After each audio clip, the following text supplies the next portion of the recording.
Well, hello again, and thank you for watching, and hopefully this is going to be a very interesting video. So I'm going to be attempting to determine why this turntable misbehaves, and if any of you have ever attempted this with a record player or turntable, like an automatic changer type like this, you know staring at the mechanics underneath is mind-numbing. That's the best way to explain it. So I think I got a pretty interesting approach here. So let's give it a go. So let's just watch it play, and I'll point out what I think is not working properly on it. So here we go. Just going to start it.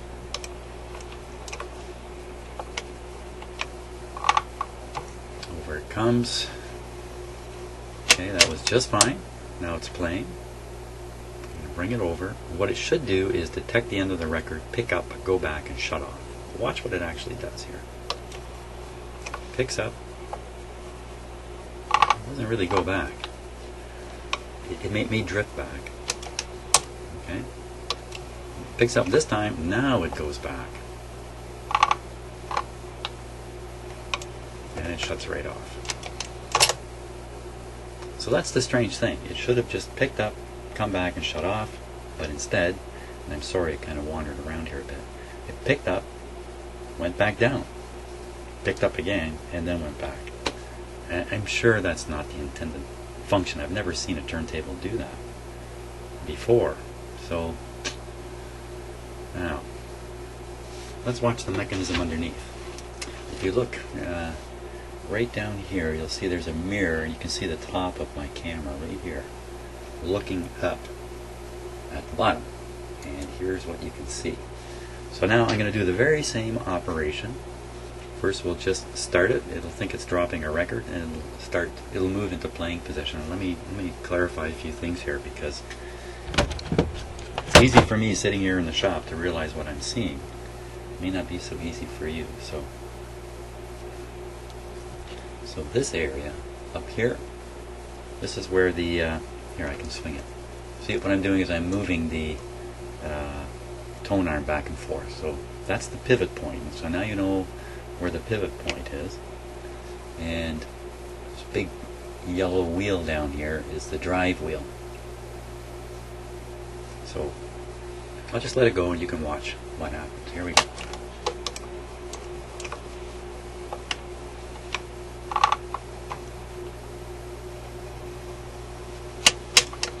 Okay, so now the record player would be playing the record.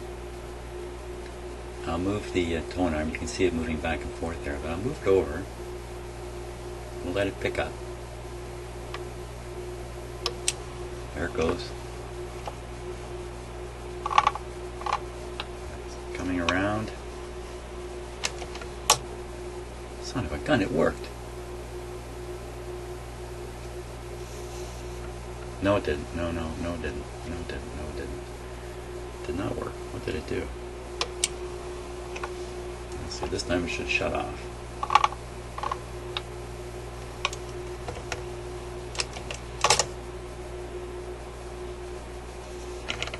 That time it's off. Yeah. Okay.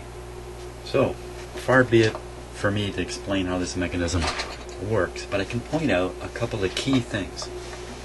The first thing is, right now the record player is in neutral.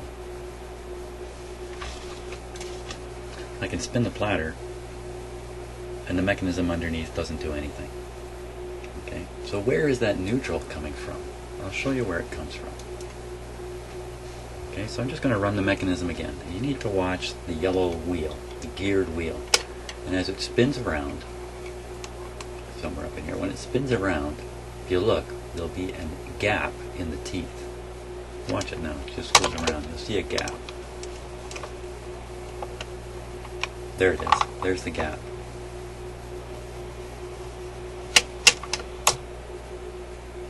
Okay, so that gap in the teeth is what creates a neutral point in the mechanism.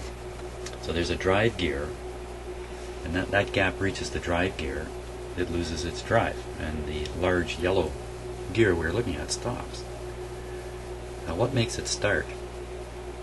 Okay, so I'm going to move the lever that starts it, and you watch what's being pushed on that yellow gear. See, I'm moving it in. There it goes already.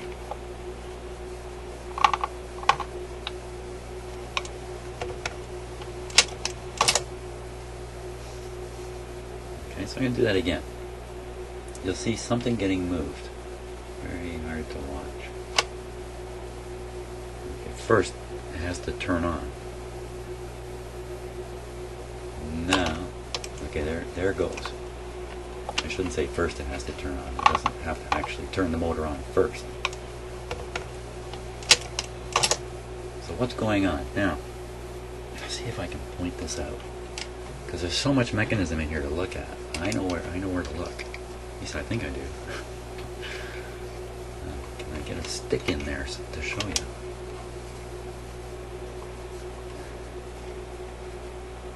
Because I'm looking at the mirrored image too. Okay, let's see if I can.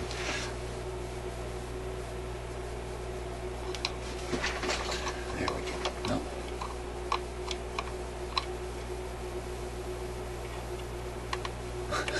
I cannot figure out how to get a pointer in there.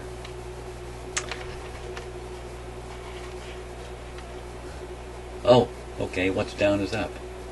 Right, it's upside down. Okay, so I'm almost pointing at it right now. Just see that yellow there? That little yellow piece? I think that's a little piece of lubrication. In fact, now knocked out of the way. Just behind it, you see a silver pin. Okay, so keep your eye on that pin. It may not look like a pin to you, but it will. This is, pushed it, push the pin, now the pin's traveling around. It's going around, out of sight, coming back into sight, there it is, and it gets bumped and reset right there. So that pin is a really big factor in the operation of this turntable. So I've just turned it on to manual. And now, hey, wait a minute, how come that didn't go?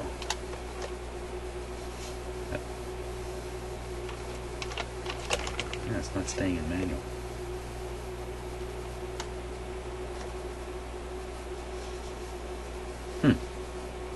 That's another problem. I had noticed that before. It seemed to me manual was working. Maybe this thing's in the middle of a function here. So let's turn it the other way.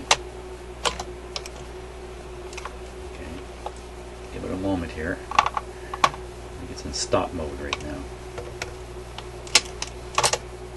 Okay, there we are. Now it's in its neutral position.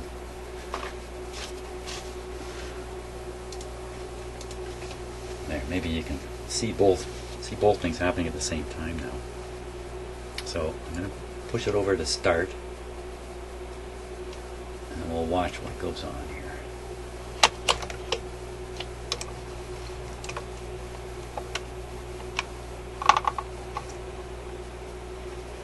There we go. There, now it's playing. Now as I move this across the top, watch the piece.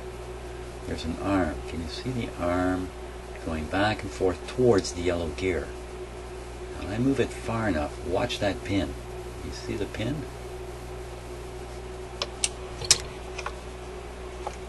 I move the pin, and the pin engages the gears, compensates for the gap in the yellow gear, the neutral point. It gets the gear past the gap, and then the gear is driven all the way around again, runs the whole mechanism in one revolution. So, and you know what? The turntable worked properly. What? Come on. Okay, let me throw a record on here. Not that it can play, it's got no cartridge in right now. I'm gonna see the record drop here. It's a Bee Gees record. You notice these dual turntables too, they don't have the arm that comes over. They just have this tripod system. I like that better. Okay, let's see if we can drop this record and play it.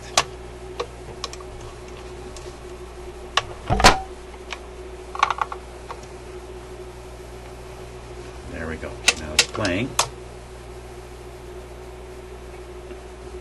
reaches the end. Wow!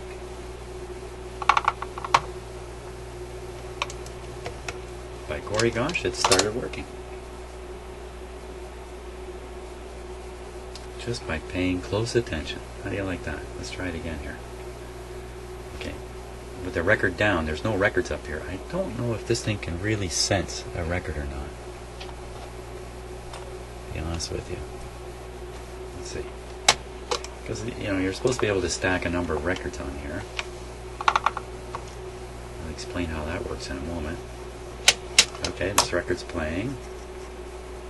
Reaches the end.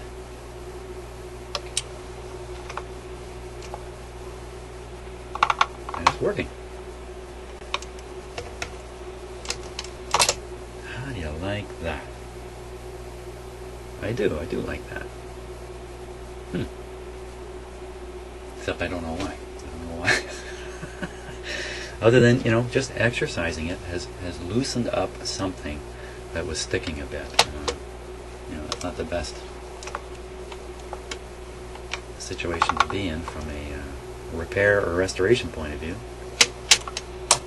Let's try it again.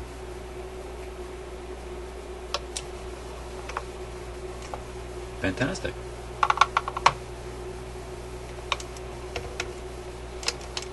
Now, let's try dropping a bunch of records here.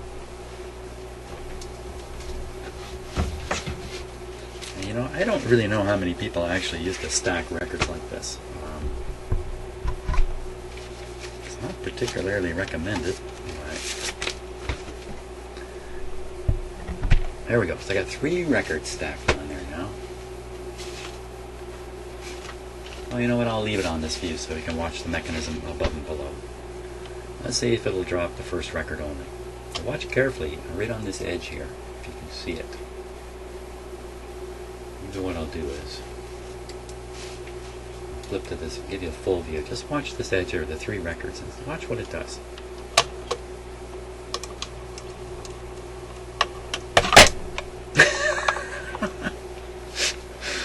Okay, I was not supposed to do that. Okay. Never mind what it does.